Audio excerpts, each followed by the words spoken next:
एक काफी ज्यादा दुखद भरी खबर कहें या फिर हैरान करने वाली खबर कहें, वो जो है वो सामने आ रही है। यहाँ पर एक पिता ने जो है बेटे से तंग आकर अपनी जो है वो जीवन लीला समाप्त कर ली है।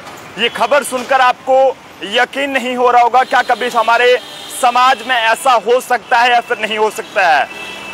लोग जो है वो इस चीज के लिए तरसते हैं कि उनके घर में बेटा हो, लेकिन जब बेटा ऐसा काम करेगा तो जनाब पिता अगर इस तरह का कदम उठा देगा तो किस तरह के हालात जो हो बन सकते हैं। एक ये कहें कि जनाब एक नशेड़ी बेटे से तंग आकर एक पिता ने जो है वो अपनी जीवन लीला समाप्त कर लिया है। और बताया ये जा रहा है कि 8 साल से जो है वो ये पिता जो कि आज इस दुनिया में नहीं रहा है, ये जो है वो पिछले 8 सालों से जो है वो अपनी ही औलाद का, यानी कि अपने ही बेटे का जो है वो जुल्म सह रहा था। पूरी कहानी क्या है अब तक साझा करने की कोशिश करेंगे। आपको बताते चलें कि एक पिता ने जो है वो मरते मरते ये कहा है कि भगवान ऐसा बेटा जो है वो किसी को ना दे। ऐसा जो है वो इस पिता ने क्यों कहा है? क्योंकि जिसके बेटे ने जो है वो अपने कारनामों से इसे जो है वो परेशान कर दिया था, और परेशान होकर अपनी इस पिता ने जो है वो जीवन लीला समाप्त कर ली। बताइए जा रहा है कि नशेड़ी बेटे से परेशान होकर बुजुर्ग पिता ने जो है वो जहरीली चीज खाकर जो है वो अपनी जीवन लीला समाप्त किया। और फिलहाल बताइए जा रहा है कि जो लड़का है उसकी उम्र लगभग 30 साल के करीब है। सिमरनजीत सिंह इस लड़के का नाम है, और जो कोई कामकाज जो है वो नहीं करता था, लेकिन ऐसे में अपने पिता से जो है वो बार बार नशे के लिए जो है पैसे मांगता था। पिता जो है वो जिसकी उम्र 62 साल के करीब है, और ये जो है वो जंगलात डिपार्टमेंट से, यानी कि फॉरेस्ट डिपार्टमेंट से जो है वो रिटायर्ड हुए थे। और ये बताया जा रहा है कि लड़का जो है बार बार नशे के लिए पैसे मांगता था, लेकिन ऐसे में पैसे ना देने पर वो घर का सामान उठाकर जो है वो बेच आता था। और उसी के साथ साथ पिता जो है वो जब सिमरनजीत सिंह अपने बेटे को नशा करने व घर का सामान बेचने से जो है वो रोकता था, तो ऐसे में इससे गुस्से में आकर जो आरोपी बेटा नशे में जो है वो नशे की हालत में अक्सर अपने पिता के साथ जो है वो मारपीट करता था।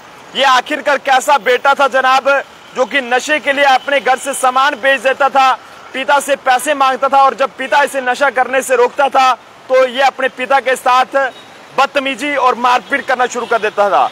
ये सब जो है वो लगभग पिछले 8 सालों से जो है वो चलता आ रहा था। लेकिन इनमें सबसे जो बुजुर्ग हैं, जो लड़के के पिता, वो मानसिक तौर पर जो है वो काफी तंग परेशान जो है वो रहने लगे थे, और इसी हालत में जो है वो उन्होंने जहरीली चीज खाकर जो है वो अपनी जान दे दी है। और फिलहाल पुलिस ने मामला दर्ज करके आगे की जो कार्रवाई है वो शुरू कर दी है।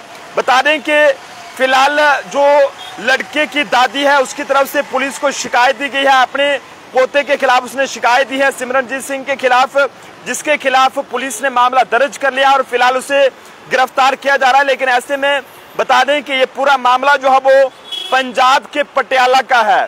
ऐसे में काफी हैरानगी रहती है कि किस तरह के हालात हमारे समाज में आए दिन बढ़ रहे हैं, कि नशा भी जो है वो लगातार बढ़ रहा है, और नशा जो है वो कहीं ना कहीं इस तरह के काम करवा देता है जो शायद ही किसी ने भी जो है वो नहीं सोचे होते हैं। लेकिन पंजाब के पटियाला से ये खबर सामने आ रही है। यहाँ पर एक बुजुर्ग पिता ने अपने बेटे से परेशान होकर जो है वो अपनी जीवन लीला समाप्त किया है, क्योंकि बेटा जो है वो नशेड़ी था और 8 साल से लगातार पिता जो है वो उसका जुल्म जो है वो सह रहा था। लेकिन बाद में बेटे ने हदें तब पार कर दी जब उसने घर का सामान भी बेचना शुरू कर दिया, और उसी के साथ साथ पैसे वगैरह जब नहीं मिलते थे, पिता जब नशा करने के लिए मना करता था कि नशा नहीं करो, तो जनाब इस बेटे ने जो है वो अपने पिता के साथ मारपीट करना शुरू कर दी, जिसके बाद पिता ने जहरीली चीज खाई है, और उसकी वजह से पंजाब के पटियाला के रहने वाले इस पिता की जान चली गई, जो कि फॉरेस्ट डिपार्टमेंट से रिटायर हुआ था। तो आप जनता भी अपने अपने सुझाव जरूर दें कि आखिरकार जनाब अब हमारे समाज में ये क्या होने लगा है, किस तरह के मामले यहाँ से सामने आ रहे हैं। लगातार आए दिन हमारे नौजवान जो है वो नशे की चपेट में आ रहे हैं, तो ये काफी दुखद रहता है। कोशिश करें कि अपने बच्चों पर जनाब नजर रखें, कहीं ऐसा ना हो जाए कि बाद में बच्चे भी आपके काबू से जो है वो आउट ऑफ कंट्रोल हो जाएं, और बाद में आपको भी जो है वो इस तरह से पछताना पड़े। माँ बाप जो है वो अपने बच्चों के लिए क्या नहीं सोचते, और ये कहें कि हर एक माँ बाप ये चाहता है कि जनाब उनके घर में बेटा हो, लेकिन अगर ऐसे बेटे जनाब मिलेंगे तो आप खुद अंदाजा लगाइएगा कि एक बाप और एक माँ जो है वो क्या करेंगे, फिर बाकी जो घर के सदस्य होंगे वो क्या करेंगे। आप जनता अपने सुझाव जरूर दें। मुझे मेरे साथी अभिषेक को दीजिए इजाजत। जय हिंद, जय भारत।